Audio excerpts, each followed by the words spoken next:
retarded, but I don't like that. I don't like saying that. How's it going, folks? We're live. For those of you who are here, for those of you who aren't quite here yet, we had a nice little discussion that had nothing to do with video games, but it was a nice fun thing to say anyway.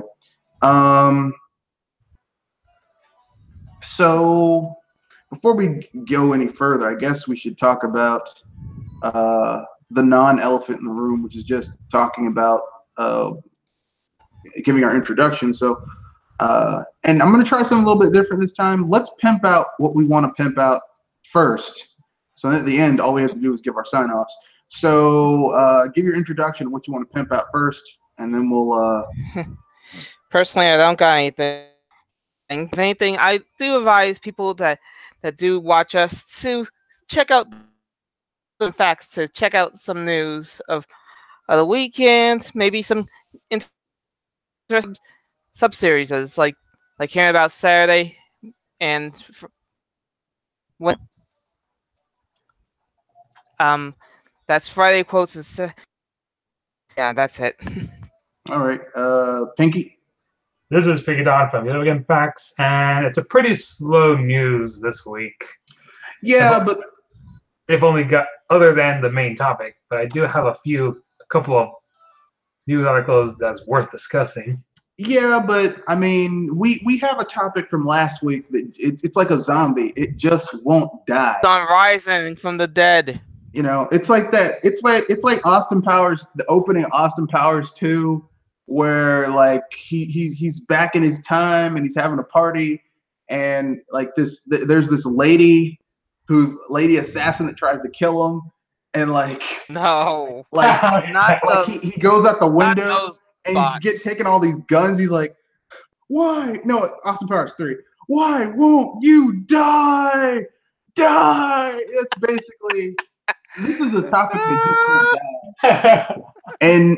But the thing is like, in this case, it's not because we're harping on it. It's because the guy who this topic is about, he challenged the internet. He keeps on coming back.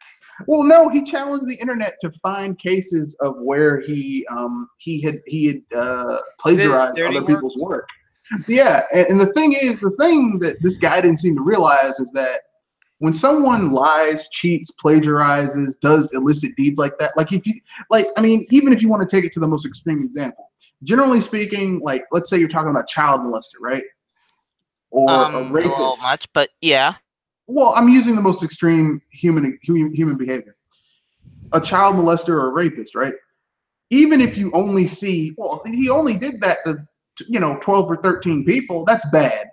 12 or 13 people. Those are the people who came forward. There's probably more people who were molested or raped who aren't coming forward. Well, the same thing holds true for this gentleman, Philip Mewson, because basically, like, it began with one thing that people noticed. Hey, you literally stole a guy's review for your review of Dead Cells. Then it came out he did this to like 4 other reviews, and now it's gotten worse because it's come out that he's been like literally, not only did he steal other people, like random people up the internet's reviews and Wikipedia, lifting entire articles from Wikipedia, this motherfucker stole reviews from other IGN writers. I'm sorry, did I just hear that right? He took from a source that no journalist should ever use for a resource changes so much. Yeah, he I mean, it would be the equivalent of, say, you or Pinky Don going on Video Game Facts and some, like, let's say someone writes a thing and you lift the entire thing and present it as your own information. That's basically what he did. Like, I mean, because basically there's 3 ways to plagiarize. Philip Mewson has done all 3. The first way is direct quotes that are unattributed, which he did that. He did that to the IGN writers. He was literally lifting straight, direct parts of their articles, putting them in his article, and not citing it. And here's the thing: like citing something in a research paper, or any type of paper. It's really easy. You just use quotes. You put a little asterisk behind the thing with a number, and then you put that asterisk with the same number in front of the information at the bottom where there's a footnote. And then you put that same thing at the end of your entire paper with an entire assembly of your footnotes called the endnote page that has everything, so people can look things up and go, okay, this is where if I want to find out where you got this information. And this is important because when you do research papers in college, like typically speaking, you're gonna have to go and look at where people did their research, because in college, generally speaking, you're doing research on shit that's already been researched. So you're looking at the research materials of the research materials of the research materials. So you need that chain of research. You get what I'm saying? Yeah. Yeah, Now, this is something I'm still going through. Yeah. I can understand where you're coming from on that point. Now, And this annoys me so much because seriously, you cut out a little bit there, but I mean, now if you have generally speaking, like the same thing, if you're going for your master's, you're doing a lot of research. Now, if you go for your PhD, a lot of times you're researching new stuff. You are creating research. For like your first person creating new research. But generally speaking, in the lower disciplines, masters, bachelors, even associates, high school, you're doing research on things that already exist. Like there's not a new idea. So you're looking at chains of research. But Philip Mewson apparently ignored all that shit because he was just doing he was doing first-hand plagiarism, second-hand plagiarism, and now third-hand plagiarism, which is where the second-hand plagiarism was him paraphrasing things with very little changes to the wording and not citing where he got the information from. And third-hand is him lifting direct articles from research engines, in this case Wikipedia, which is also plagiarism. So basically, this man's entire career has been built off of plagiarizing people's shit. Thus far, like a lot of his reviews. If he ever wants to work in anything news related, he's not gonna be able to even get his foot in the door. He can't because his credibility's been shot. Like I mean, here, like people always like to say fake news. They made this up. Look. Here's one of the cool things about the media, the news industry, right? When you get caught fabricating stories, typically speaking, your ass is never going to be let back in to the industry, because that's one of the few tenets of journalism, is that you don't make up information, because if you do, you don't steal people's information, you don't make up information. Because if you do, and you get caught, that fucks up the apple cart for everybody. It's kind of like Michael Bay fucked up the Transformers franchise for a lot of people. So a lot of people who may have wanted to see a Transformers film are going to be very skeptical, even though there's a new one coming out that's made by a completely different director. Looks on the surface it's Transformers, but looks different from what we got from the Bay films. But people are going to be skeptical because this guy kind of fucked it up, Yeah. So, but hey, maybe Philip Mewson can. Actually, who am I fooling? This guy is never going to get another job where he's going to have to work in the industry, because his reputation has gone before him, where he's basically been fucking up. He's not going to be able to work as a journalist, and especially when the shit's public. Like he did it himself. He put it out on YouTube. All of his work has been screen captured. You can find it where he's stolen people's information. So, and he's a lazy writer. Because here's the thing, okay? If you are a reporter and you make up stories and you get caught out, you can always become a fictional writer, because that's all you did. You created a fictional world. That's what the Michael Glass character did. He's the guy who fabricated entire stories for the New York Times. I think it was for the New York Post or the New York Times, and it came out, and he fabricated because he couldn't corroborate any of these stories. He just made them up, and like he then went and he writes fictional stories now. But that's what he was already doing. You know, I mean, if you're a journalist and you make up a story, you're still making something. It's just it has no basis in fact. You still have a skill. You know, you still know how to write. You just didn't write what was actually going on. But that's the skill of a writer of fiction, and fiction's a viable journalistic medium. I mean, look how well it's worked for Stephen King. Even though he has this hate boner for people from Maine. Where are you from? Oklahoma? Okay, you're cool. Where are you from? Maine? Fuck you. But you get what I'm saying. It's like, it's viable. But when you're literally just taking other people's work and putting your name on it, that's thievery. Yeah, it's theft. He's stealing people's ideas, and it also shows that he's like, I don't know how you can be a journalist and a writer and you lack creativity to make your own shit.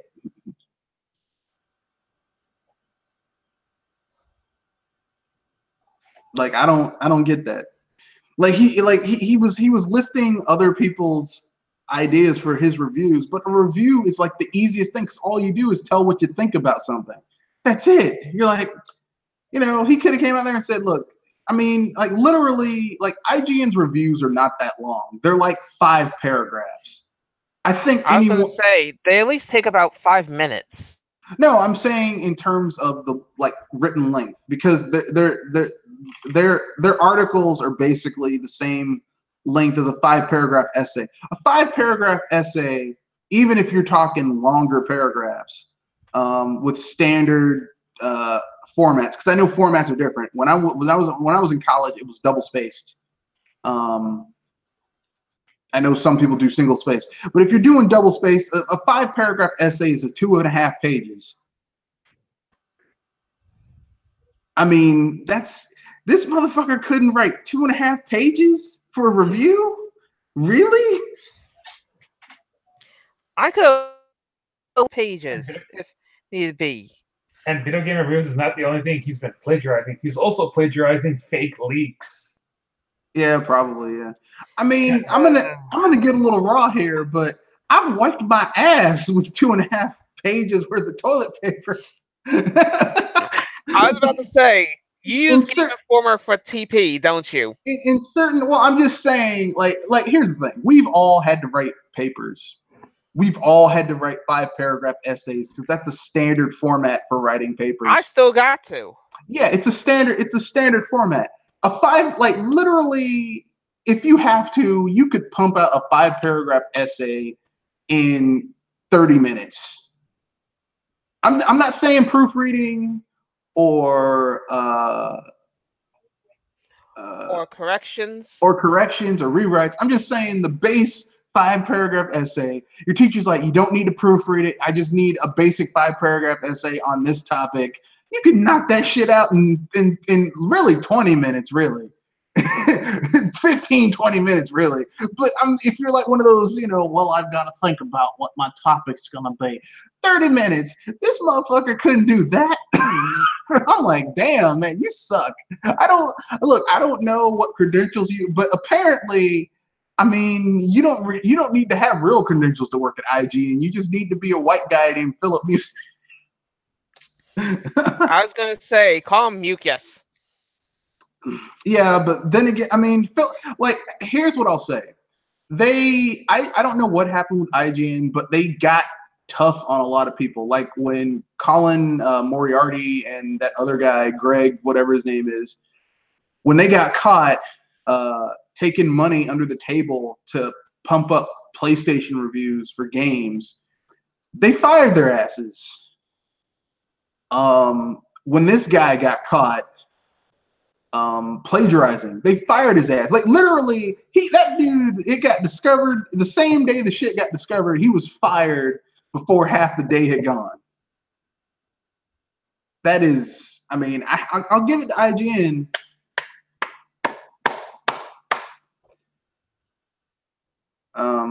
They laid it down. for those of you listening, if you have any questions, put them in the chat section. We will answer your questions. Thank you. So anyone want to say anything else before we move on to about Philip Mewson and his lies? I'm gonna be saying this for once, and this IGN, or is it GameSpot? I'm not sure. I bleeping thank you for actually taking sheep down, because I can only imagine how many people were of some kind of review, even though your guys have the agendas. You at least showed that you have some. Now try to improve on that, please. Well, I mean, they had to upgrade how they did stuff. They had to have more of a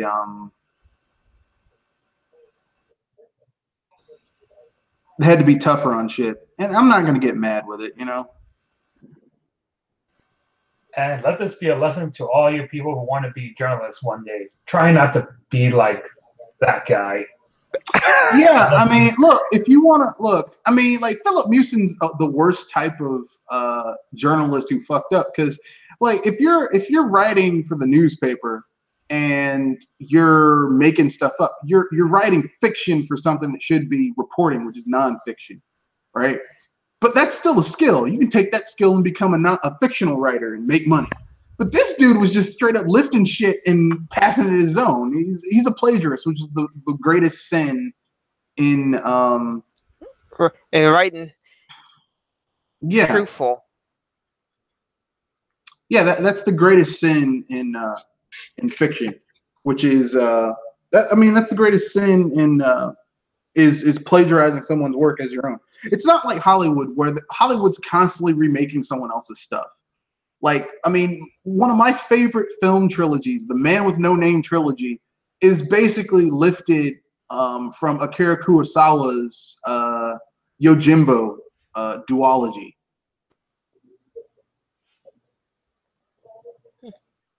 And let's not forget how the original Captain Marvel, aka Shazam, was originally considered to be a ripoff of Superman before DC bought the character, right? Not quite. Can you explain? Well, Shazam, as we know him, there is a character, like, the original Superman did not look like we remember. Like Superman, the red and blue and the yellow S on his chest, in the yellow and the red chest, and the yellow and the yellow and the red S on his chest. That is that's Golden Age Superman. Superman, when he first came about, didn't look like that. Superman, when he was first drawn, looked like Shazam does now. Or like kind of like Shazam. Like he had a red, he wore a yellow and red suit, and he had like a little red short cape. He actually was kind of an asshole. Like Superman in his first incarnation was kind of an asshole, and then basically, like, there was another superhero that the character looked like too, and that was the character who would later become known as Shazam. So basically, they changed his name when they redesigned the character, like his first major redesign, which is when he got really big, because basically they gave him the redesign. They called him the Man of Steel, and you have the iconic Superman cover where he's picking up this car, and he's like, "Yeah, it's the Man of Steel." He still was kind of an asshole. Like I like Silver Age Superman more than Golden Age Superman, because Golden Age Superman was kind of an asshole. Like, actually, not kind of. He was a total asshole, but he didn't have all the powers that he has now. Like the song, he was faster than a speeding bullet, more powerful than a speeding locomotive. Yeah, he could leap tall buildings in a single bound. He didn't have a new power every other week. and you know, he actually had villains that could give him a run for his money, which was cool. But whatever. But yeah, I mean, but the comic book industry, they're always copying each other. I mean, like, okay, everyone thinks Aquaman is a ripoff of Namor, but that's not the case. Namor is the original. Aquaman's the knockoff. Okay, Swamp Thing came first, and then Marvel made Man Thing. Actually, they made the ever living heap, and well, no, another comic book studio made the ever living heap. Then DC's like, that's a good idea, and they did Swamp Thing, and then Marvel's like, I want to get on the action, Man Thing. Then you have Green Arrow, then later Hawkeye. Yeah, but Green Arrow is way older than Hawkeye, so it's almost like not really a knockoff, because I mean, it's conceivable in a universe where you have a guy who's really skilled with modern weapons like the Punisher. There would also be someone who's really good with an unconventional weapon like a bow and arrow. So that kind of makes sense. But yeah, I mean, like I said, movies do it where people are inspired, quote unquote, steal other people's shit and keep it moving. But then you have the case where two companies have two similar characters made by the same artist. Oh yeah, with we have not Steve Ditko, Jack Kirby. Yeah. Who basically, like, Jack Kirby made he made Thanos and Darkseid. Yeah, he basically created the new Titans for Marvel. And then when he got tired of Marvel not giving him the money that he felt he deserved, he goes to DC. He makes the new gods that basically go and kill the old gods, who are basically like, you know, look, I like Jack Kirby, but I think he did his best work when he was with Marvel, though. I mean, because we wouldn't have Spider-Man and the Fantastic Four and the X-Men, Excelsior. We wouldn't have these iconic characters without them. But yeah, I mean, that's what you're dealing with. I mean, that's basically what you're dealing with when you're talking about plagiarism. But I mean, there's inspiration and then there's plagiarism, and this is clear plagiarism, not inspiration. And then there are gray areas, like in the late 90s, you had Deep Space Nine on one channel, and on another channel, you might have Babylon 5. They both are almost darker TV shows about a space station where, you know, wars can break out, political tensions between different races. One species has been subjugated and invaded by another. They have representatives from everybody there. It's very, I mean, they do have a lot of similarities. I like them both. I like Babylon 5 and I like Deep Space Nine. They do have a lot of similarities. It's widely believed there was a time when WB and not WB, CBS and I forget, TNT were going to merge. We're going to make like a merged network at one point, and they described Babylon 5, and basically, like, some people think some of those ideas were stolen for Star Trek Deep Space Nine. I don't know if that's true, but I mean, having seen both of them, while the setting is similar, how they handle a lot of stuff is very different.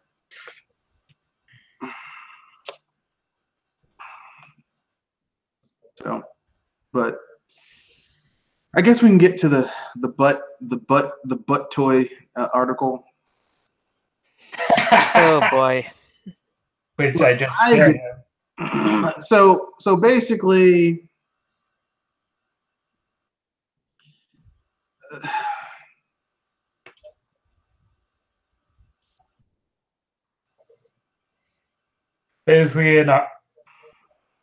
Vice's video game faction just wrote an article about how JoyCons sync is having issues. Sync issues is even worse when you're playing the JoyCons on your butt. No, up your butt. Apparently he put it up his butt. Not on your butt. Yeah. Up your butt. Yeah. Okay. I think this is a joke article. I think this is a joke article. Okay. First of all, folks, my mind just blew a fuse from hearing this. Yeah, folks, don't stick a Joy-Con up your butt. Just don't. Just don't do it. Don't stick anything up your butt unless you've properly prepared for it. But don't stick a Joy-Con up your butt. So just don't do that. But anyway, let's segue to a different topic because I don't want to talk about someone sticking. Thankfully, I could talk about perhaps the biggest news for this week, since there's really nothing else to discuss. Diablo 3 confirmed for Switch. Yeah, isn't like Ganondorf a surprise character or surprise enemy or something? Basically, a new skin for your character. Oh, that's actually kind of cool. I mean, I'm not gonna get it, but it's cool. I at least want to hear what it is before I even look at it. Yeah, he looks much skinnier. It's supposed to be the Twilight Princess incarnation, but he looks skinnier. I mean, maybe he's been losing some weight. I don't know. Maybe like the character model they're using doesn't quite fit to be like a more brawnier Ganondorf. But it doesn't really matter because I mean I'm probably not going to get it. Like here's why I don't think I don't think it's going to sell that well. Always online? No, I don't think it. I heard that they actually fixed the always online thing. Because it's also going to be a single player. The reason I think that the reason I don't think it's going to sell that well is just because everyone who really wanted that game. Yeah, everyone who really wanted it already bought it on PC, PS4, Xbox One. If they're trying to get new players, and especially new players that really touch Diablo, they're going with 3. No, I'm just saying they probably like the people who wanted that game already bought it.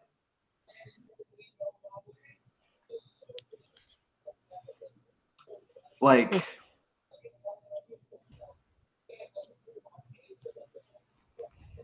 I'm just saying. I mean, really think about it. The people who really wanted this game already got it. Like it's already been like the people who I mean, like so that begs the question: what do you think? What Blizzard? Is this for? What Diablo 3? Yeah, it's for the PC, the PS4, and the Xbox One.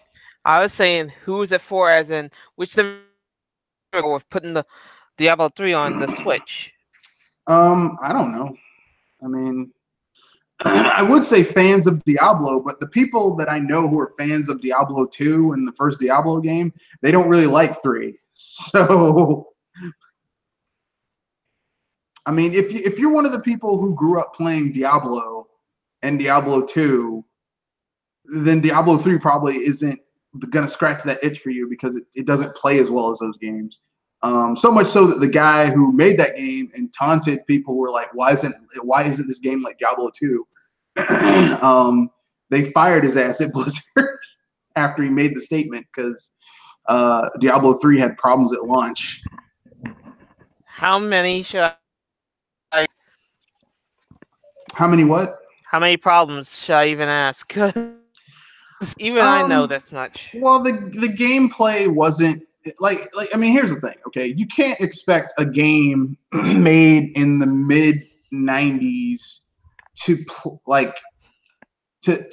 be able to translate that gameplay to now, like on modern hardware and just how game design is. Could have stayed true to the spirit of Diablo? Yeah, and they didn't.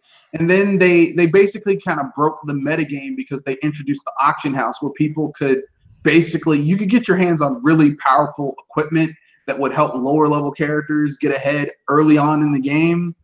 because of the auction house when they finally introduced it. So that kind of broke the metagame of Diablo. And plus, it was always online. Now, they fixed that over like 2 years. They fixed all that. So it's not going to have that issue. But I'm just saying, the people who really wanted to fucking play Diablo 3 already have bought the game. You know what I'm saying? Yeah, I get that part. So I don't know if it's going to do that well. So the question, which begs the question, what Blizzard IPs could have been brought in lieu of Diablo 3 that probably would have been cool on the Nintendo Switch? Warcraft series? There's Overwatch, which Blizzard just confirmed that it is possible to have Overwatch run on the Switch, even though they previously stated that it wasn't possible. So I don't know what changed their minds. I think it's called if there's a viable market. If there's a viable market, if people will buy it. Like, here's the thing: if people will play Fortnite on the Switch, they'd probably play Overwatch. And to be fair, I think Overwatch is probably a better sale because Overwatch, you get a higher quality product for a certain amount of money. And I mean, yeah, they're microtransactions, but they're all cosmetic. So, and a lot of shit you can earn just through gameplay, which I think is pretty cool. Plus, and on the same article, they said that Starcraft wouldn't work on the Switch. Which Starcraft? The old ones or the new one? Starcraft II. I mean, I'm gonna keep it real. Starcraft 2 is not that good.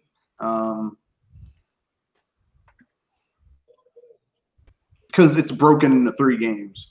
Like, because each game is based on a one of the 3 races. So you get Starcraft Terran, Starcraft Zerg, Starcraft Protoss, and it's just like, why isn't this all just one game? I'll never figure out, but whatever. Bad marketing. So my idea for a game that probably would have done well on the Switch from Blizzard IP that would have done well is this. What if they did a Lost Vikings collection? Lost Vikings 1 and 2, and maybe include a level editor where you could share your own levels with other people.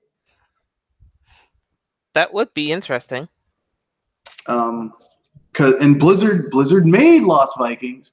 Or how about make a game that's like Blackthorn 2, which was an adventure game, kind of like Flashback, but set in a dark dystopian planetary world where there's like monsters and shit, and the main character uses bombs and drones and a shotgun. It's actually pretty fun. Like there's IPs that Blizzard hasn't done anything with for years. Or maybe this is how about this one? They finally make a working version of StarCraft Ghost and put that on the Switch. Put that on the Switch. Or what about Hearthstone if they want to cash in on the Switch audience with their free-to-play card game? I'm not a huge fan of free-to-play games on consoles. If anything, I got at least to deal with one of them already. And if anything, Pinky probably could guess what it is. Fortnite. Oh, hell no!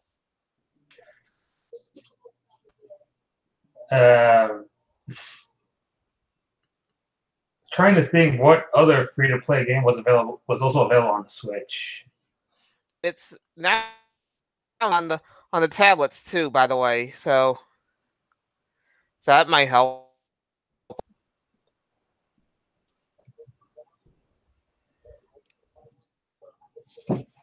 And time's up. Yeah, I give up. Quest. What? Quest? Yeah. Did Blizzard make a Quest game? Pokemon Quest. Oh, Pinky probably. That free-to-play. Now you get it.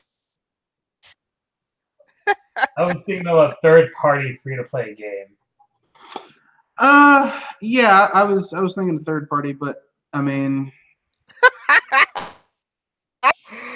Oh God! Like I said, I don't like free to play games on consoles because I don't think. But if anything, I at least try to be careful with some of these, especially since if they do quality game right or doesn't hold it in a sense, unless it's having to do long waits.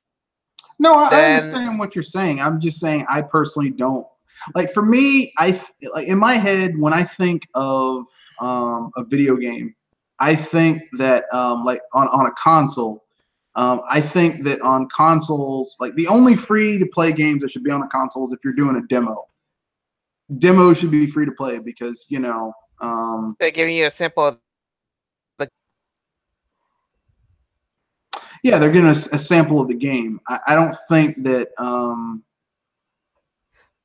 don't think like because on a console, like if you buy the game, there shouldn't be other purchases assigned to that game unless it's like an expansion or something. Yeah, I look at all games like they're individual pieces, which I'm currently have a demo of slimes, or is it Envision the slimes? I'm not sure. It's a full game and on sale right now. But Basically, you're playing little slimes trying to take over bodies of and people that are around, and then using those control villagers in order to KO the other villagers.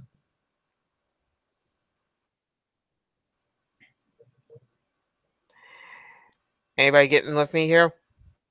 you keep on cutting in and out, so I'm only hearing part of what you're saying. Yeah. Okay, I'm sorry. I'll try to say it slower here. And if I'm cutting out on a certain part, in the game, you play slimes to take over other people's bodies, and you defeat the rest of the people. No, I know the game you're talking about. I just didn't know what point you were trying to make with it because I mean that's a pretty cool little game. I have it on PC, so but I just like the way I look at it is if you put money down on a game, let's say 30, 40, 50, $60, it's a full game. Like you shouldn't do free to play shouldn't be on a console. Just to me, because it feels kind of off. Like if I plop down my price for whatever I spend on my game, like I want to enjoy the game. Like I don't want, well, if you want to enjoy this thing, we're gonna need another $5.99. It's like, no, kiss my ass. Trust me, I get where some of this comes from, and I'm willing to at least what they offer before I say no or yes. Yeah, and I do know that some people are going to be like that doesn't bother them, but just look, listen, I'm an old fogey when it comes to console games. I know console gaming, so like I really don't like. And here's the thing: I'm in the same age group as you, so yeah, like I grew up in different directions. Yeah, once things are this way, that's what I like. So it is what it is. But that's just how I feel. But Okay. everyone can do things differently.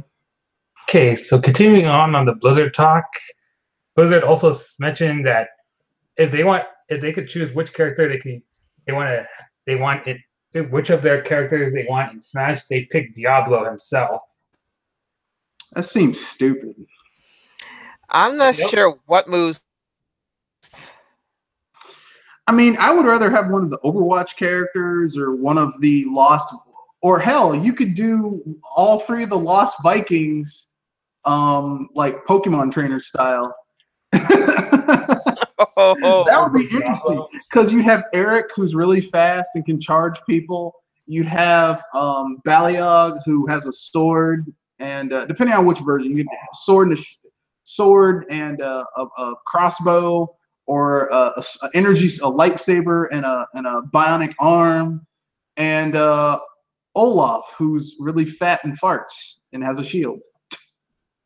And Blizzard also said they want Bowser and Pig Ganon to appear as secret bosses for one of their games.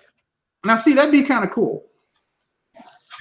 Like if they had if they had Diablo and there was like a secret level, but it was like a dark, corrupted like Kakariko town that's been taken over by demons and shit. That'd be cool, actually. Totally unrealistic, but the thing is like this is not the first time we've had a crossover where a Zelda character was in a completely different franchise. Soul Calibur 2, folks. So it's not really surprising. And Link actually kind of can fit in a Soul Calibur universe because everyone's using swords and shit, and Link uses swords and shit, so it makes sense. So his version of Soul is pretty dope. Well, he doesn't have a soul edge in Soul Calibur 2. He gets the Great Fairy Sword, so yeah, which makes a lot of sense. Because he starts with the Master Sword, which is almost like a cheat, because the Master Sword is a magic weapon itself. But like, if Link was a guest character in Soul Calibur, the new Soul Calibur 6, I would change up what his legendary weapons were. Like, I would make his default weapon instead of the Master Sword. I would make it like one of the normal swords, like the Soldier's Sword, or he starts off in the games. Yeah, like his base weapon, his base sword, not one of the breaking weapons, because we don't want a Soul Calibur game where weapons break in the middle of a fight. I was going to say, if all Soul Calibur weapons break in the fight, I'd be worried of how that would happen and how cheap it could be. Yeah, that would not be a fun Soul Calibur game. But like maybe like the soldier's sword from Twilight Princess, or the base sword from Link to the Past, like a basic weapon. It's not special. It's not the Master Sword. And then his legendary weapon would be the Master Sword. And then you could have the little accoutrement swords, like, oh, it's the magic sword. It's the magic rod, which doesn't do a lot of damage, but like maybe when you hit enemies with it, it dazes them or stuns them or something. The hammer, which has shitty reach but does massive damage. Stuff like that. But right? Yeah, shitty range, but really powerful. Because I mean, they kind of had that with Soul Calibur 2, so it's not that much of a realm. His ultimate weapon wouldn't be Soul. His ultimate good weapon wouldn't be the Great Fairy Sword. It wouldn't be the Great Fairy Sword. No, it'd be the Master Sword, but like the powered up version of the Master Sword. So the one that's like glows and shit. Maybe at full health, it has a little sword. I would think of the Gold Master Sword from Link to the Past. Yeah, that makes sense. Gold Master Sword. Yeah, but yeah, it kind of made sense for Link to be in that game. Like, I haven't seen a Legend of Zelda. I haven't seen a Legend of Zelda crossover where a Zelda character's in there and it didn't make, and it was kind of like, how the fuck this character get here? Except for maybe Link in Mario Kart 8. Yeah, but Mario Kart 8 kind of feels like it's near of crossover. Smash Brothers like crossover material, which like I really did not want to see. Like, rather than have Diddy Kong and Donkey Kong in that game, I would rather have a new Diddy Kong Racing with them in it than have them be in Mario Kart. But that's just me. So, moving on from all the Blizzard talk, this week's episode of the Pokemon anime just violated a perfect cinnamon roll. And I'm sure I don't get it. I don't watch Pokemon, so. I do. Jules knows what I'm talking about. Taking it. Okay, who wants to elaborate on this? I'm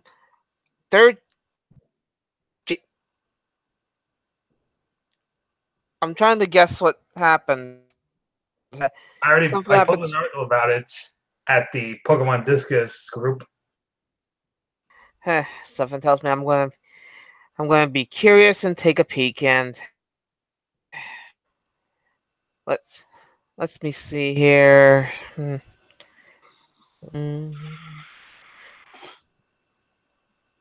Do do do do do do do do do. Uh,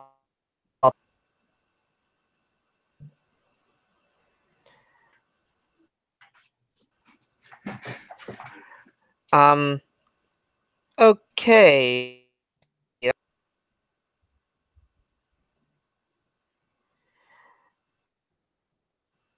It's truly disturbing. Oh no! It's not disturbing. I didn't watch it, son. It's weird to me.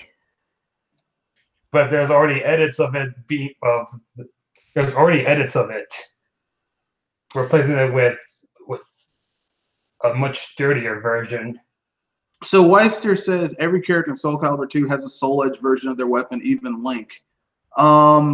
Yeah, they do, but we were talking about the Soul Calibur version of the weapon. Link doesn't get a Soul Calibur version of the Master Sword. He gets the Great Fairy Sword.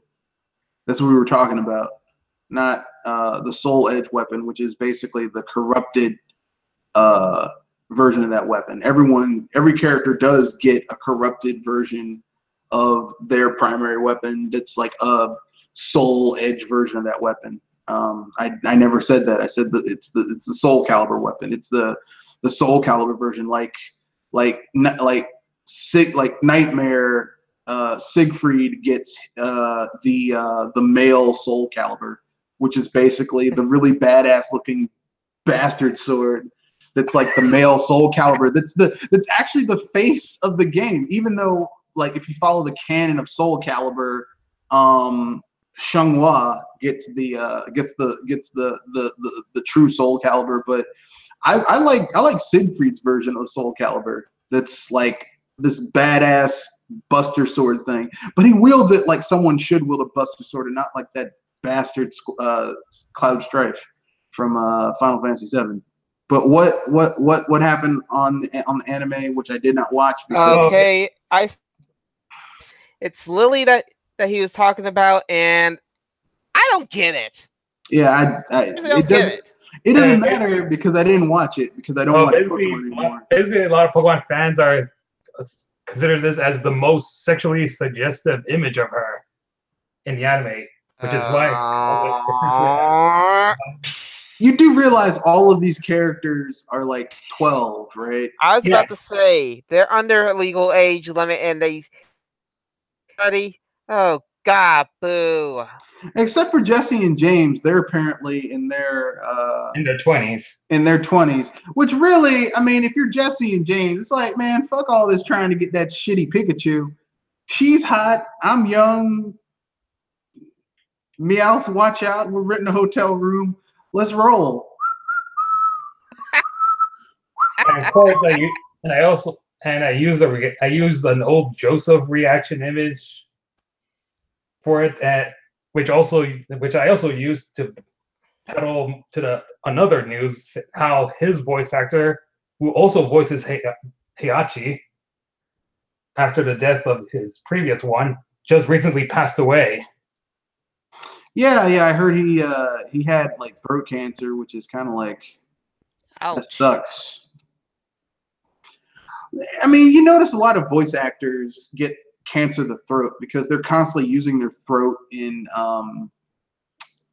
shows and stressful ways, and that causes damage.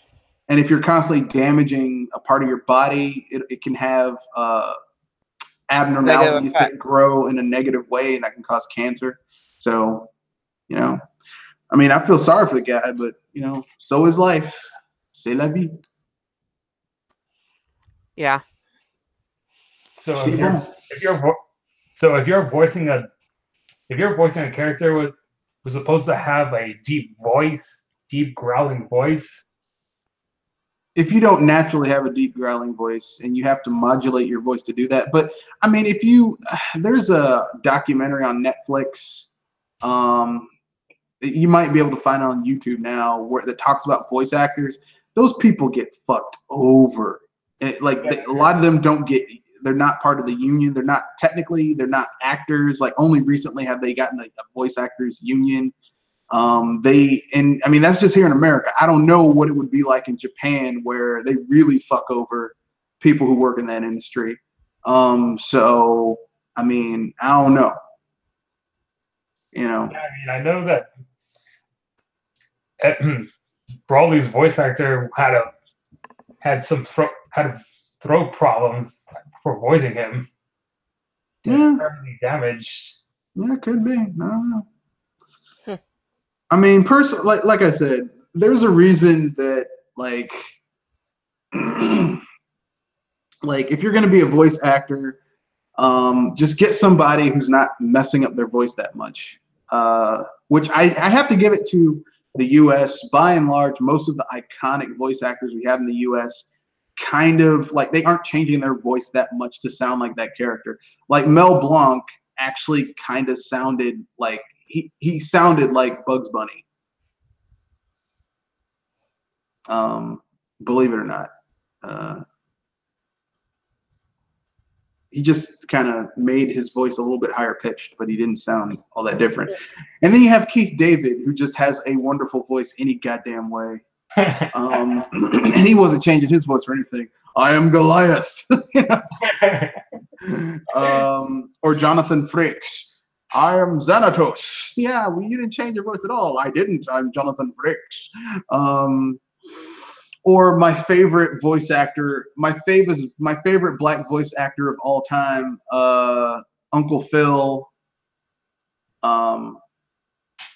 James Avery, who did the voice of Shredder on Teenage Mutant Ninja Turtles. Krang, Krang, I need the Technodrome, Krang. I need more help, Krang. You don't get any more help until you make my new body. Krang. I shall dine on turtle soup tonight. Yeah, I watched that show so much that I actually memorized how they sounded. Except for the turtles, because I mean that's kind of hard.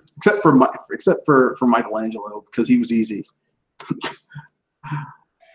It's time to party, dude. Pizza, bro. Cowabunga, man. But yeah, I liked it. I don't know, man. And for time for some very minor news, like King K. Rool's designer Craig Miles showing early concept art of him, as well as the other Kremlings. Yeah, they originally were supposed to be just pirates, if I remember correctly, and then they changed them to reptilian, crocodile, alligator people. And his name was originally going to be called Commander Karul. Not that much of a change. It could have been. It could work. And the pirate theme still works, because in the second game, he's basically a pirate. He's got a blunderbuss and everything. And when you free Donkey Kong, he gets really pissed off and uppercuts the shit out of him. I was about to say, in Donkey Kong, in 2, DK saw what was going to go south, and well, he got angry in wires on him. Yeah, well, and do an uppercut. Yeah, he uppercuts the shit out of King Karul. Like it's one of the most epic uppercuts I've ever outside of a video game in a 16-bit game. It was ridiculous. That shit could have been in Mortal Kombat. It was so over OP. It just tells you. I talked about this before. But I'm like, if you're that strong, how do they capture you in the first place? Yeah, I was thinking, if you're that fucking strong, how'd they capture you in the first place? I mean, here's something I forgot. I didn't know this was mentioned. This was mentioned this week. Spyro Reignited Trilogy got delayed to November of this year. No, it's October. It got delayed to October. It got delayed to November. Really? Yeah. I thought it was October. But yeah, apparently because the developers were like, we need more time to get it on one disc. Like, how the fuck did that happen? I mean, because originally only the first game was available on one disc, and you had to download the second and third one separately. Like, I don't know how, like, Seriously. these games on the original PlayStation were less than like 800 megabytes. It could have fit on one disc. I mean, you could on a modern system, you could fit all 3 Spyro the Dragon games, the original trilogy, on one modern disc and have space left over. I don't know. I know they rebuilt the game with a new engine, but I fail to see how they couldn't put all of that on one disc or cartridge. Like I'm not. Yeah, that's the bugger, because seriously, all of that could have been on one disc, and yet somehow they managed to not only screw it, is only one game on one disc, but they have to try to rework it in on there, and yet they are likely going to have something like a day one patch or something along the lines of a FU, and somehow worse. I don't know, but anyway, Vision, ladies and gentlemen. I don't know how they got it, but I don't know how they couldn't do it. Like, cause and there's something I never heard about this. Honey Pop is getting a sequel. Okay, You know that it's an M-rated puzzle game. So there's been M-rated games for years. They're making a sequel. I'm glad they made enough money to make a sequel. The people who like that game, they get a sequel. Good for them. Hopefully, it'll keep that audience happy. Oh, and also Nintendo now has an anti-cheat system for Splatoon 2. I think they had an anti-cheat system before. I think they just kind of made it more obvious. Yeah, it was discoverable.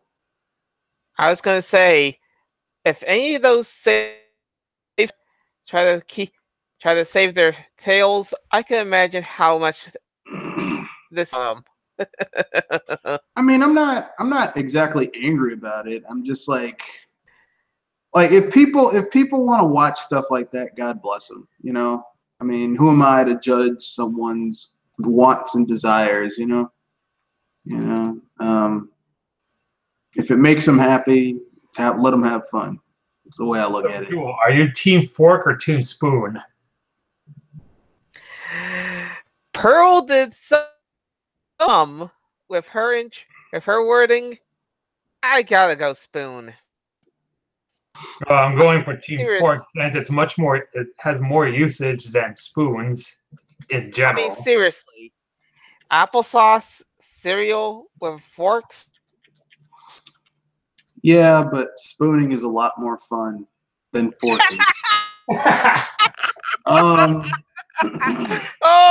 So yeah, like I'd rather look if my girlfriend says let's spoon, that's fun. If my girlfriend said let's fork, I'd be like, what? So yeah, ladies and gentlemen, this is what happens here. Forks might have a lot of usage, but still not as fun as spooning.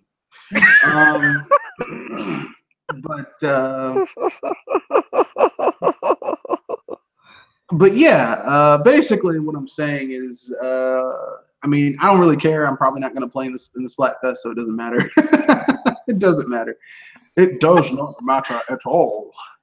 I will be busy playing Yakuza 0, beating the shit out of random people for no goddamn reason. Oh, speaking of Yakuza, the games, I think one of the games designed. Oh no! No, the game's creator, yeah. The game's creator, Toshihiro. Let me go for this one. Toshi said that. If I remember right, he said that once he offered Nintendo a game and they declined it, and now he's saying that Nintendo and Microsoft want his game. Well, they probably do. And I know some people are saying, well, which I call BS. Well, in a sense, because seriously, the more variety you offered them the game. You offered them the game. Yeah. In a sense, bribery. No, it's not. They like he pitched the game to them. He said, look, do you want Yakuza on your platform? And they're like, well, what's it about? Well, it's a game where you play a Yakuza who goes around. Demand a lot of money for it. Because if he was demanding money hatting, it was in the 6th gen. He offered it to Microsoft that was money hatting the shit out of everything. And believe me, they money hatted fucking Tales of Vesperia and all that other shit that bombed spectacularly on the platform. Believe me, if it was money hatting, they would have money hatted that shit too, and they didn't. So I don't think he was asking for money. I just think I think Nintendo was like he probably didn't explain the concept of the game well, and they were probably like, no, it sounds cool, but we're good. And I mean, I personally, I think it's Nintendo's loss because it's a fantastic franchise. They could keep the loss, if anything. In my opinion, it's a fantastic franchise. Times. Well, that's not exactly true. I said at times. I mean, yeah, but I mean, let me put it this way: even if you don't like it, it's a beat 'em up. Like, the more variety you have in your library, the more viable a platform that is. There's no fucking beat 'em ups on the Switch. I mean, like, Where's City Ransom? 3D open world beat 'em ups. I mean, there's a niche that could be filled with franchise. That's the only one. That's the only 3D open world beat 'em up that's around that's actually succeeded. I mean, a lot of people tried Final Fight Streetwise. That game sucked too. The Bouncer, Def Jam, Fight for New York. But those franchises are dead. But one that started at the same time, still kicking. Is it a coincidence? I don't know.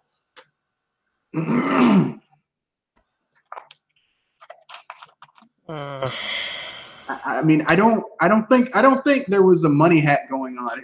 Like, if he had only offered it to Nintendo and then went to Sony, I'd be like, okay, there was probably money involved. But if Microsoft didn't jump on that shit and they were money hatting all types of shit that bombed on their system, I gotta say it probably wasn't a money thing.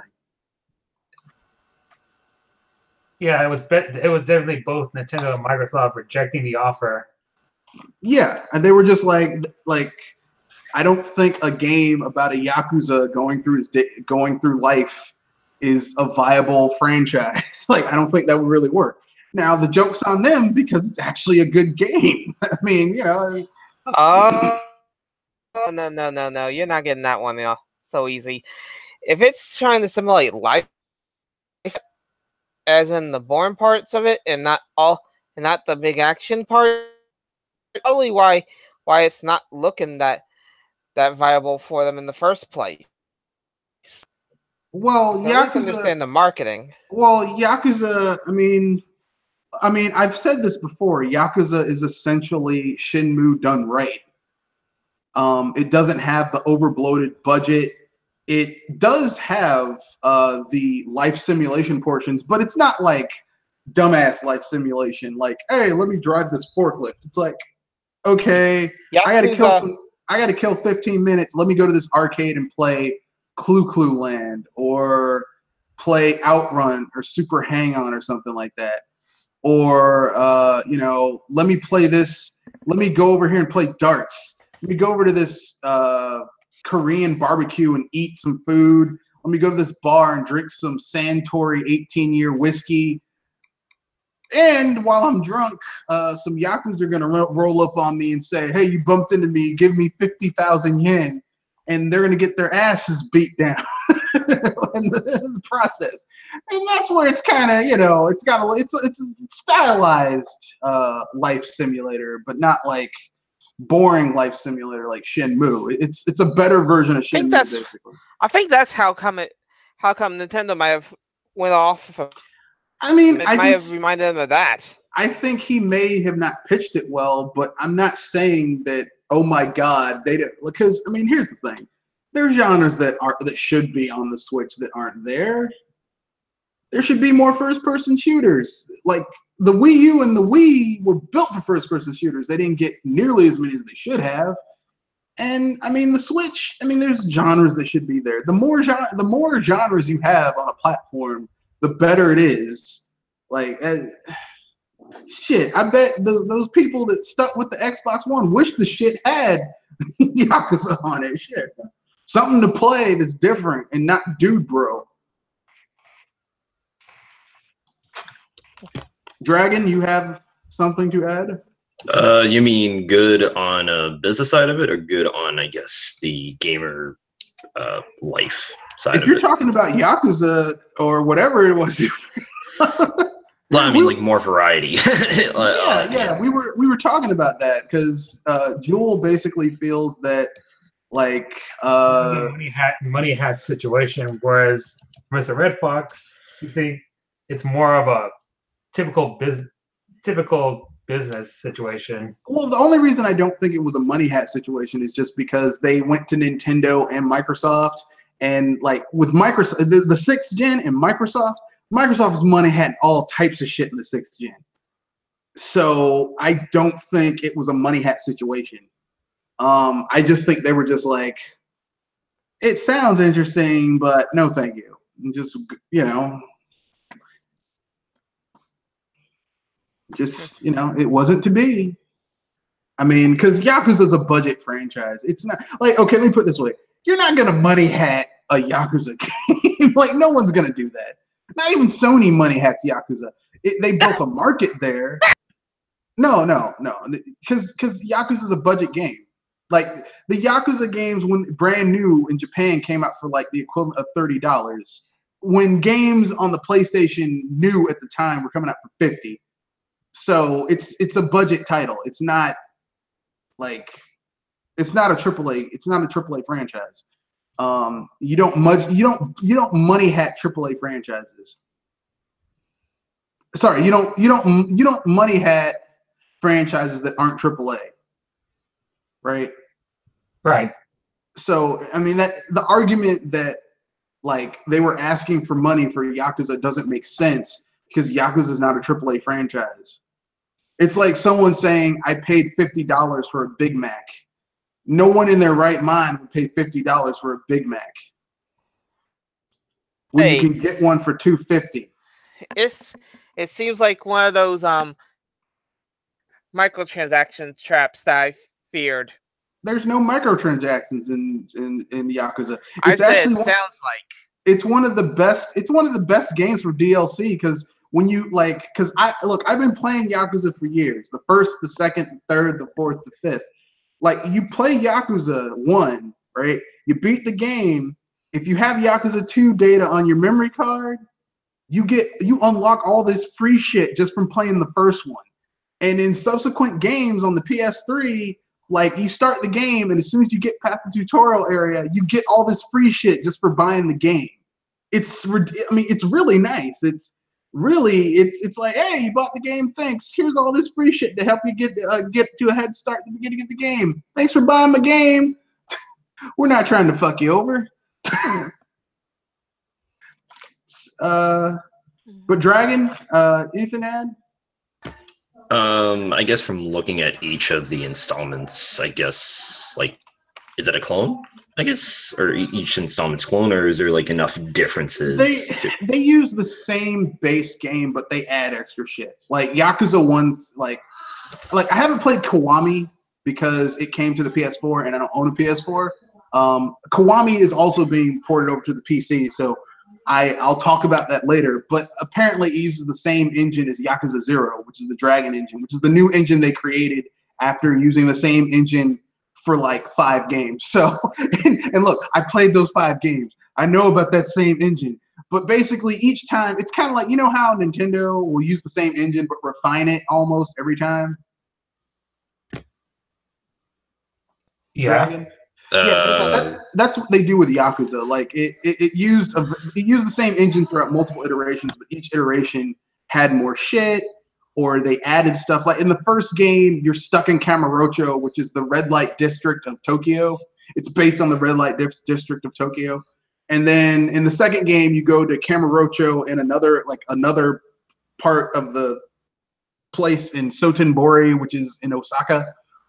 So you get like 2 areas you get to explore, and they add more diversion. So you have more hostess bars, karaoke, darts, bowling, baseball, beating the shit out of people who mess with you. A coliseum called Paradise, where you can fight people in a cage match, final fight style, like the double Andori cage match, earning hundreds of thousands of yen. And it's basically like a Japanese soap opera, except centered around Yakuza, which is like ultra masculine men with really deep voices talking about honor and duty and beating the shit out of people, taking a pair of pliers and ripping a dude's teeth out of his mouth as a heat action, which is a special attack, which does massive damage. Plus looks really cool. Throw a bike frame on a motherfucker and stomp on the bike frame. Fight a guy in a hostess club, a male hostess club, on the balcony, and it's like, man, I don't feel like smashing this guy's face in the wall. Let me lean towards the balcony edge and throw his ass off the ledge.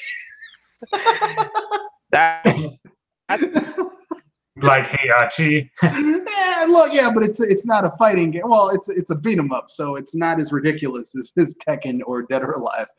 But yeah, it's a okay. Look, the Yakuza games are cheaply made, budget, same engine over and over again, more or less, but still fun beat 'em ups. I was gonna say, wouldn't this be something like the what is it?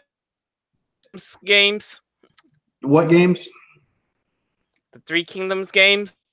They're better than Three Kingdoms games, because Three Kingdoms games get fucking repetitive. Yakuza has so many diversions that break up the repetitiveness that it doesn't get like, okay, let me use the same 4 or 5 combos to beat these enemies. Because there's some enemies that are tougher. Like, there's some enemies where it's like, okay, this dude has a gun. I'm going to have to use a skill that I learned in order to disarm a guy who has a gun. Or this guy has a knife. I'm going to have to use a skill that's going to let me anybody's disarm this wondering guy with a knife. what the Three Kingdoms games I was talking about, they do games. You mean the are we talking about the original Three Kingdoms games that are like strategy games, or the Three Kingdom games now that are just basically the Three Kingdom games that are about as of this time period? Yeah, the games that you use like the same 3 or 4 combos with different characters in order to kill tons and tons of enemies. Then you activate a special attack that just clears the area, and then you go someplace else and do the same thing over and over. Yeah, I can't. I hate those games. Like, unless they use an IP that's different from the Three Kingdoms, like Samurai Warriors is a little bit better, or the Fist of the North Star. The 2 Fist of the North Star ones are the One Piece one. That's pretty good. I heard there's a Dragon Quest one. Yeah, it's not that good. The first one sucks. The second one's a little bit better, but they still aren't very good. Like, they aren't very good. Huh. And let's not forget Fire Emblem. Yeah, I did not like that one. I know some people love it, but I was like, man, this is a mad game. It's funny that I hold this kind of game over first-person shooters. What, like open world slash 'em ups, like the Three Kingdom games, the Warrior games, the Dynasty Warriors, Warriors games. I hold those over first-person shooter games.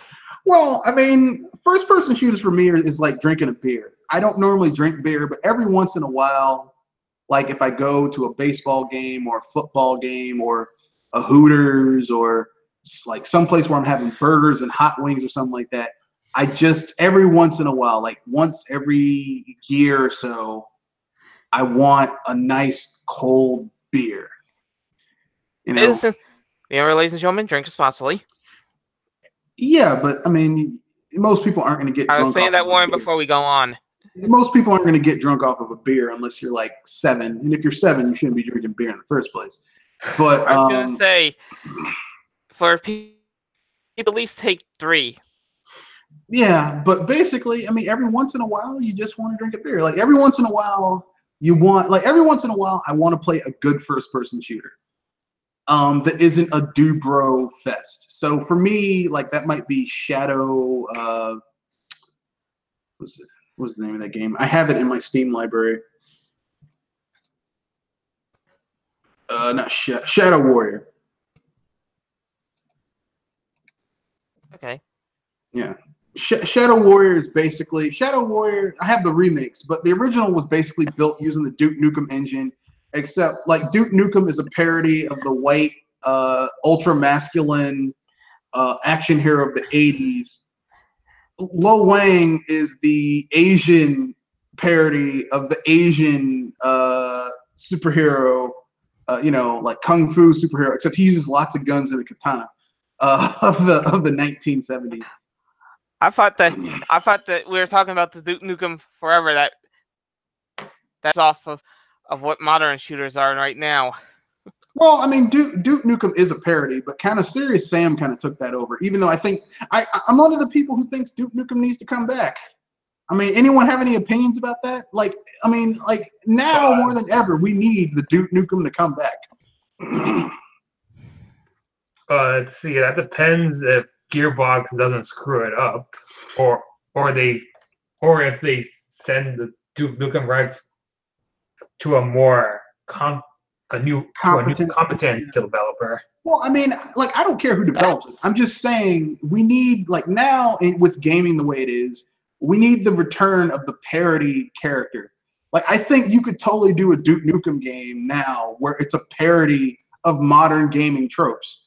Like you could have John St. John, like, well, Duke, aren't you going to take this vest that's going to give you regenerating health? Regenerating health is for pussies. What? Stand behind a wall and regenerate all my health? That's for punks. I was going to say, they try that joke with power armor for pussies. Yeah, basically, yeah. Yet his last game uses regenerative health. No, Duke Nukem Forever, you don't have regenerative health. You have to find health packs. Like if you take damage, you have to find a health pack. You don't have regenerating health. So it's like a throwback to old school gaming. But that game had been in development for so long that it had feature creep and no one really knew what to do. And it was sad. A mess. Well, it should have came out. Like Duke Nukem Forever should have came out in like the late 90s. If it had come out in the late 90s, it probably would have been a better game because it would have been contemporary. It would have been a contemporary for what was going on at the time. But they kept on delaying it, and there was feature creep and delay and feature creep, and that's why it got soon vaporware or No, vaporware means it's rumored, but there's no work being done on it. Like there was code being done. It's just it got delayed. Vaporware. No, vaporware is where there's no code. It's just they say we're working on it, but there's no code. Oh. Yeah, that's vaporware because like vapor, it just like there's the name is there, you can smell it, but there's no product. Like with Duke Nukem Forever, there was code because you can look at Duke Nukem and see where there's like older code that was there from like the 90s when they started work on it. And then basically when they would delay it, they would basically do other code, like newer code to basically that had new shit that they were adding to it that was like a new trope. And that's why Duke Nukem Forever took so goddamn long to make. Which is sad because, like I said, I like Duke Nukem. I think Duke Nukem would be perfect. We need that. Okay, Weister says, what level do you need to beat the master class bosses in Octopath Traveler? Oh boy. Everyone, your main attack group should be above level 55. At least 2 out of your at least 2 to 3 of your 4 character group when you fight those characters need to be level 55 or higher with good equipment and a good strategy. And you need to have a dynamite healer who can keep your ass alive.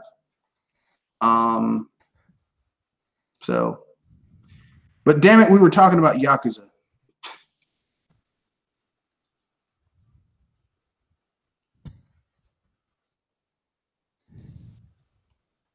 Anyone? And continuing on with your since I'm talk, we should have one of the boss characters be an idol girl, just so as a take that towards the idol culture in the eyes of the Western audience. I mean, if you like idol stuff, as a way to take that towards the idol culture in the eyes of the Western audience who hate idols culture because it's not quote unquote manly. Maybe you could do a thing where Duke Nukem can unlock male idols, so it kind of pokes fun at the idol culture. It's a parody of idol culture while explaining idol culture at the same time. That could work. I don't think Duke Nukem would work if you had cute anime girls with big eyes, because Duke Nukem likes real women, not fake women. Although, I mean, considering how he did in Duke Nukem Forever, I'd still hit it. My God, what happened? I'd still hit that. Because it's Duke Nukem, and he's like that. He's a parody of ultra male masculinity, which is actually kind of hilarious.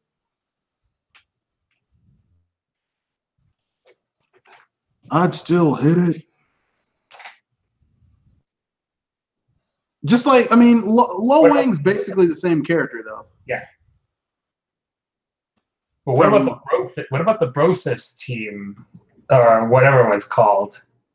That one indie game. You mean Broforce? Yeah. Broforce isn't really a parody because it's more of an homage to like 80s, 90s action stars, and 70s because you got Bruce Lee in there too.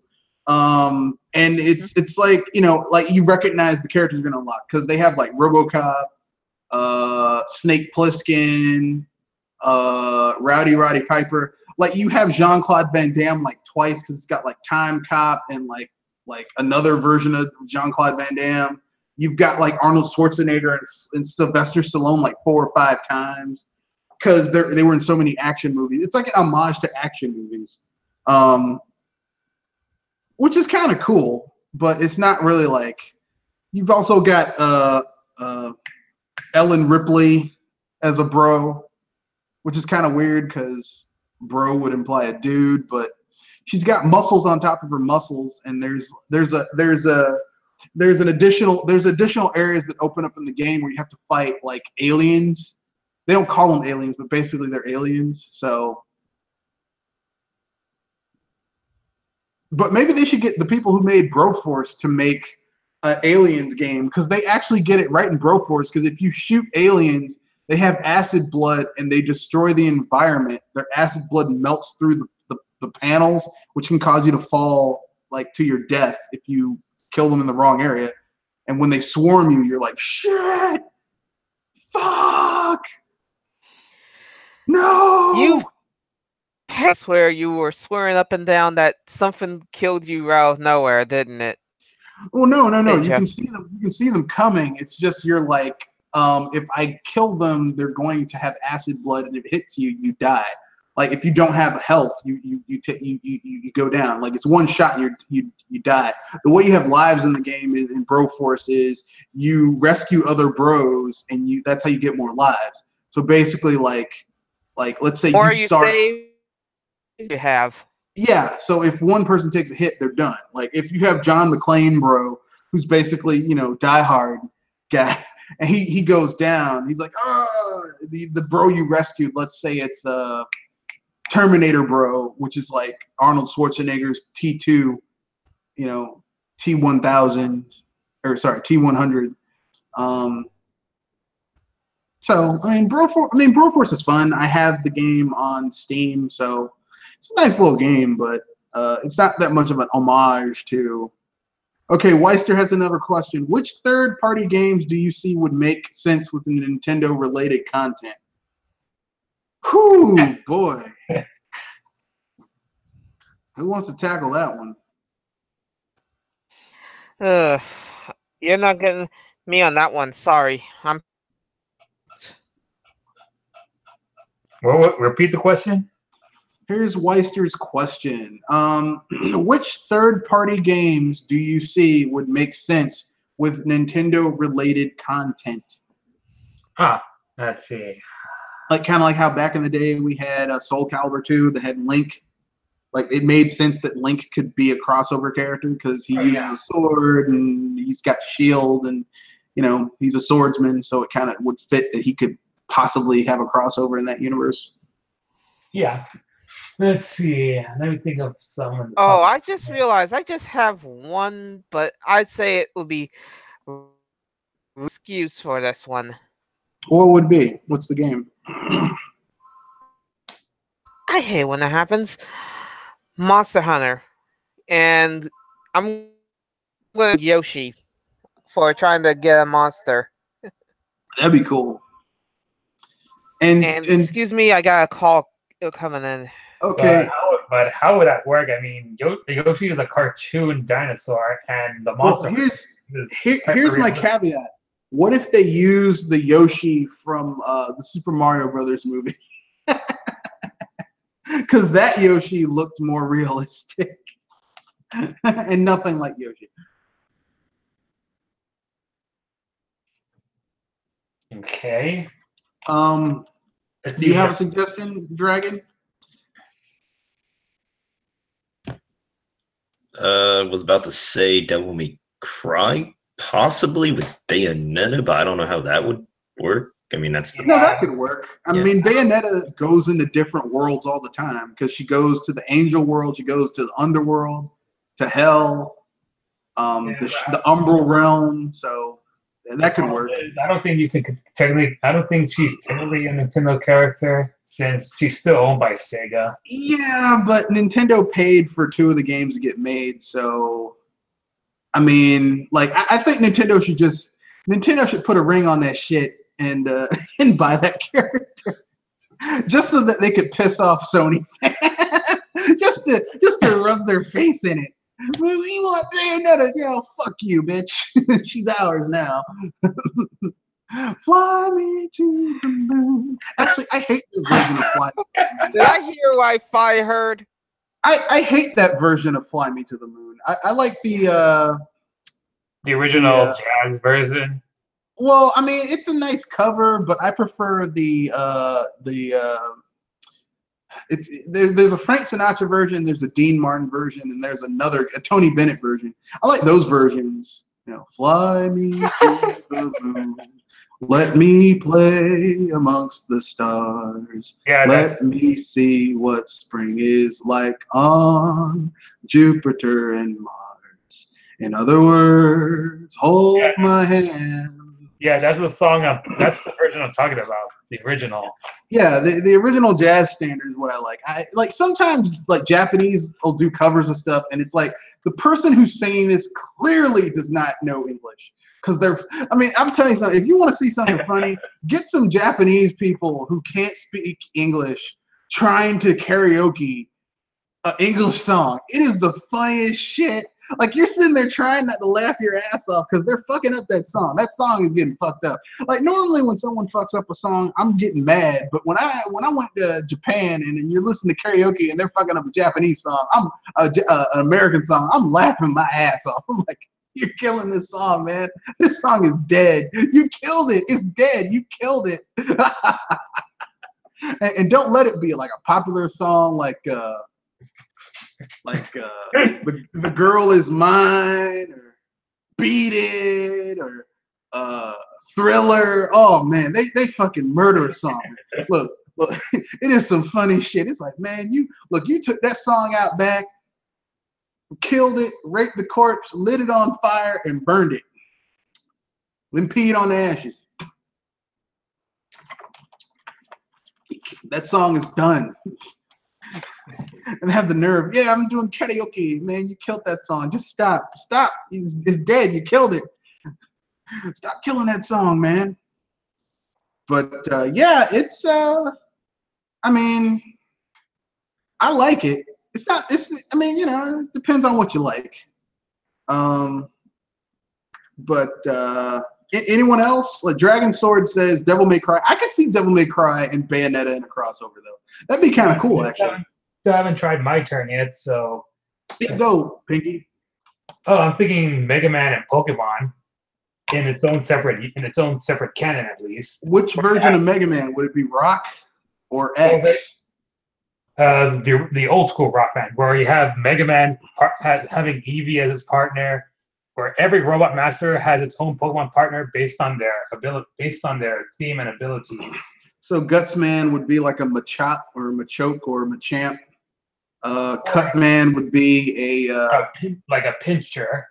Actually, I was gonna say that bird Pokemon with the leak. Oh, you mean Farfetch'd? Yeah, Farfetch'd. Bubble Man, not Bubble Man's Mega Man 2. Like Iceman with Glalie or Jinx. Yeah, but Jinx isn't quite an ice Pokemon. Well, originally it was an ice Pokemon. They changed it. It's still an ice Pokemon. I was gonna say maybe a Dugong or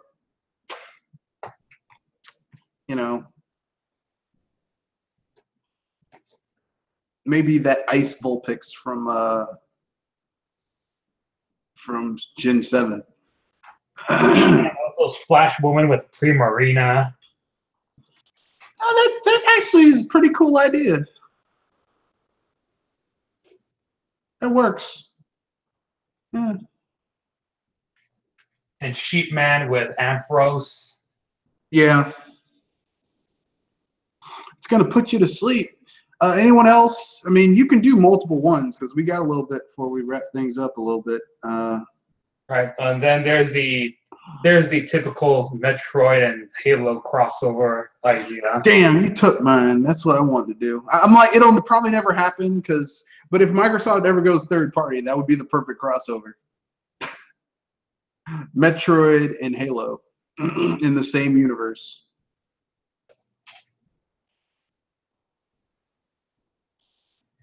And perhaps we could have the Ace Attorney franchise crossover with the Famicom Detective Club series. That'd be interesting. That'd be fairly interesting.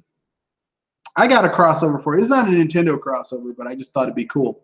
Well, no, it is. Dr. Mario crosses over with Trauma Center. That would not work, though, because it would just be Dr. Mario going... I mean, this woman's spleen is about to burst. I'm going to give her some pills.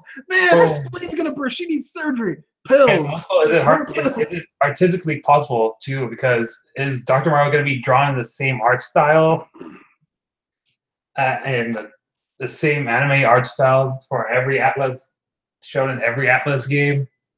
Yeah, they could.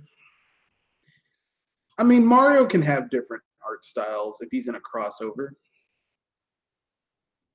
I mean, hell, if you're doing like the animated, like cartoon version of Mario, he looks like he has a distinct style he's supposed to have. But if you're doing that type of crossover, he could look slightly different than you normally would. I mean, all you need is a Italian-looking guy with a mustache and his doctor scrubs on.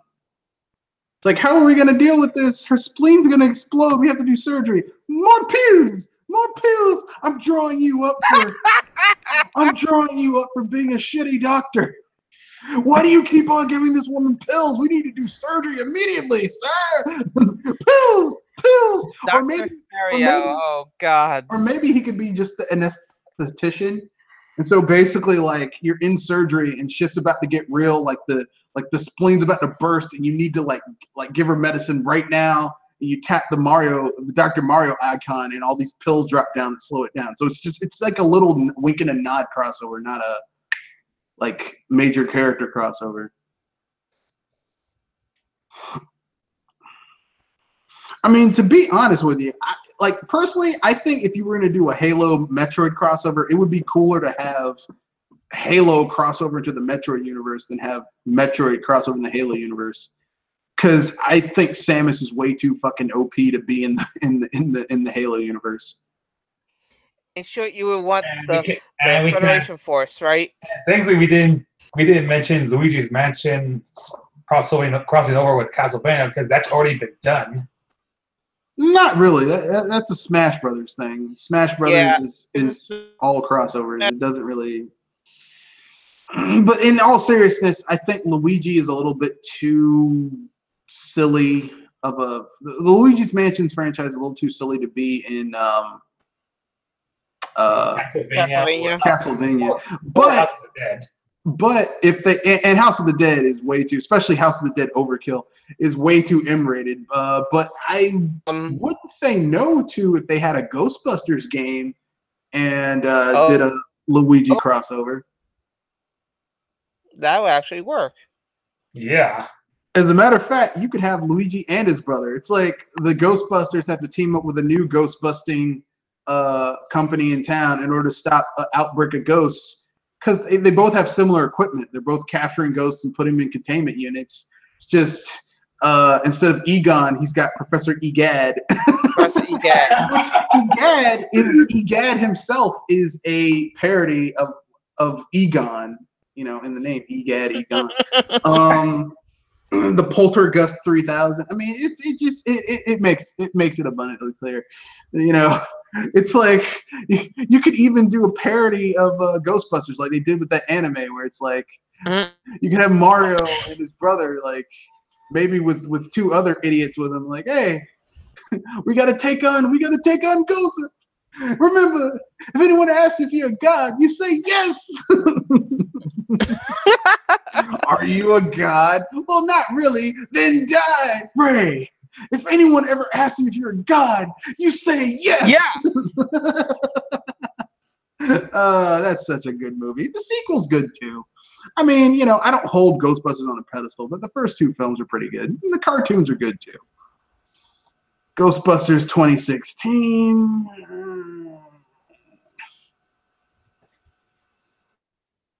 Not so much, but whatever. It is what it is. But anyone else have any other crossovers they want to talk about? It's fun to talk about those, so I'm good. I got the most obvious Xenoblade with Final Fantasy. If that. You hurt my heart, man. That's like Monolith Soft coming home, man. That's the people who made the really good Final Fantasies coming home to bringing it all together. But that could totally work because you combine that battle system that's basically like the evolution of the active time battle system with, like, you know, traditional Final Fantasy. I think that could work.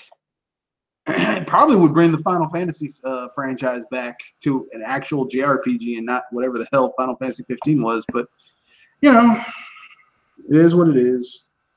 We'll never get it because it's Square Enix and they like destroying our dreams. Bastards. Let's see if we have any more questions before we wrap things up. Weista. Okay, he says, what about Metroid Cross Doom? They already did that. It's called the Doom Reboot because the Doom Reboot is literally almost Metroid Prime except M-rated with an ultra-violent space marine. Dragon Age Cross Zelda. Oh, that actually could possibly work because Zelda's been getting darker over the years. Yeah, that'd be cool. Like, maybe not have Link crossover, but maybe have like some of the Legend of Zelda weapons crossover, like the Master Sword, the Giant Sword, bombs, maybe some Gorons and shit. That'd be cool.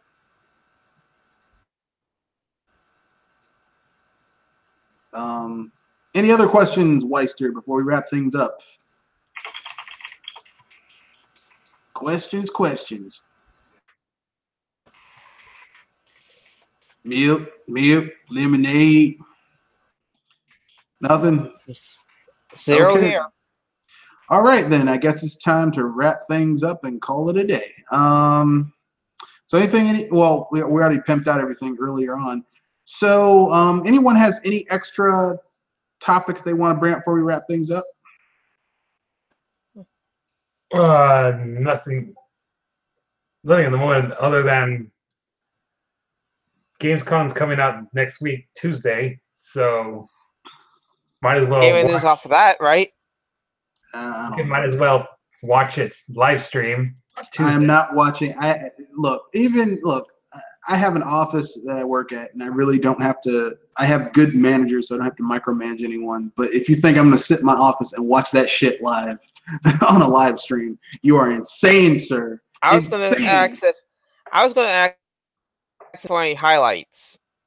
I don't know. There probably will be highlights, but I'm not going to watch it because, I mean, here's the thing. Last year's Gamescom was basically just everyone basically sitting around a circle, basically praising Breath of the Wild. That's all it was. It was just praising Breath of the Wild. So I don't know what game, like there's been no major game this year that's come out that is going to get that level of accolades. So I don't know. Like it's probably going to be just people. What it's probably going to be is people. The reporters are going up there asking, "Well, are you putting games on the Nintendo Switch?" And people saying, "We're looking into it, but probably not."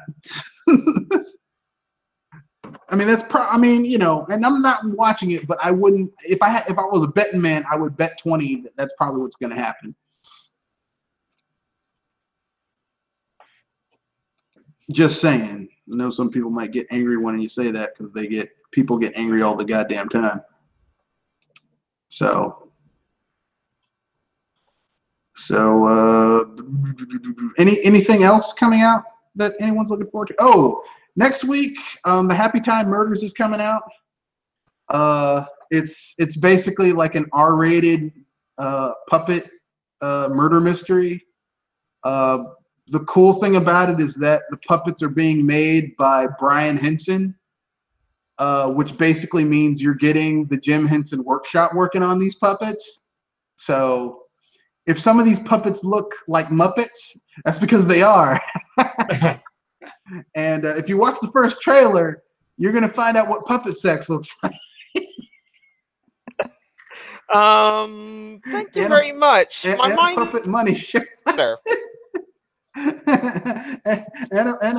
is one of the few movies that has Melissa McCarthy in it, and she doesn't look like she's not playing the utter buffoon she normally plays. Like, I'm fat. I fell down and I'm fat. She's playing it a little bit different. So this is probably I'm gonna watch it. It's probably gonna be good. What? Huh? You said something, Pinky? Or I was just looking at this hilarious Luigi comic that's basically a parody of Lost. Okay. I mean, you've heard about it, right? The Lost meme? No, I have not. I don't really watch a lot of memes. Dragon Sword. Where I watch.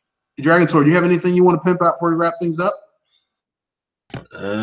Don't really have anything actually right now. So yeah. Anything you want people to watch? Any movies? Any video games you think people should be like, "Hey, it's a good game. Here's my recommendations for it."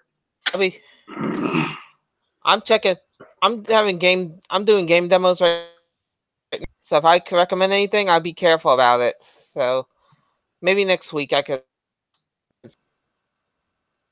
mean, I have played God of War, the new one, actually, and it's actually good. Yeah. Oh, that's good. Or excellent. So if anybody hasn't really played it, it's pretty fast paced. I would say if that's what God of War, I guess, was about previously. So yeah. Originally it was just really violent. That's right. What it was about. It was really violent with a black guy doing the voice of Kratos.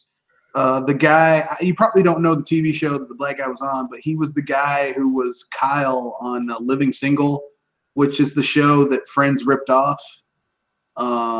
Living Single was a group of black people, and Friends was a group of white people. It just basically same general premise, same friendship dynamics, just different ethnicities. But the guy had a really deep voice, and so basically it was kind of hilarious hearing a black guy yelling and screaming, playing a white guy yelling and screaming, and really ultra violent, angry white guy, But whatever.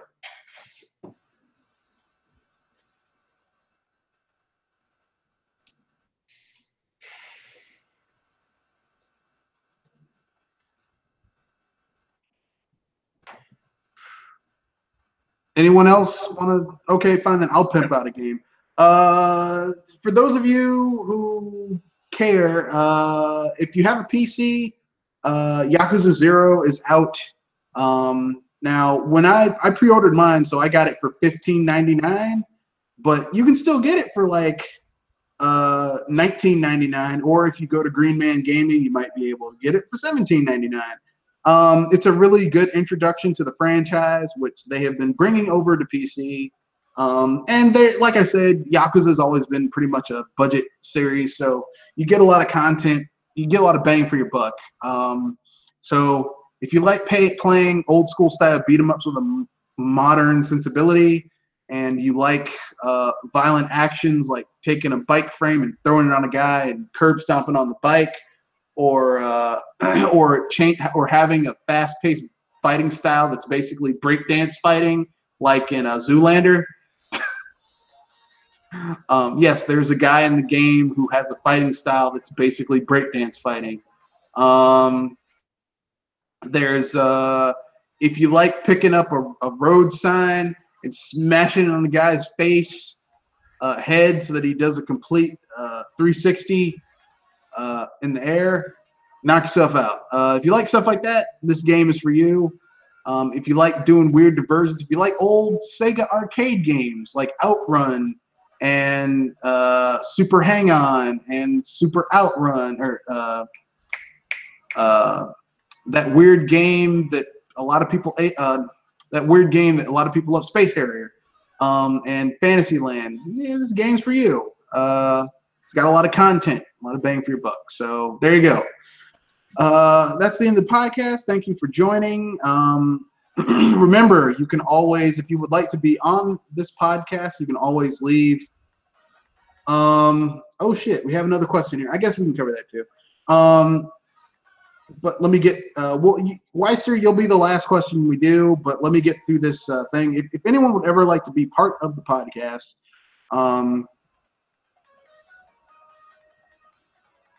we do in fact have, you can leave a comment, a question, a comment, and we'll get to you after the thing. And you can be part of the podcast. We'll exchange information. Weiser20 has a question. Any cringy moments from any fan bases recently?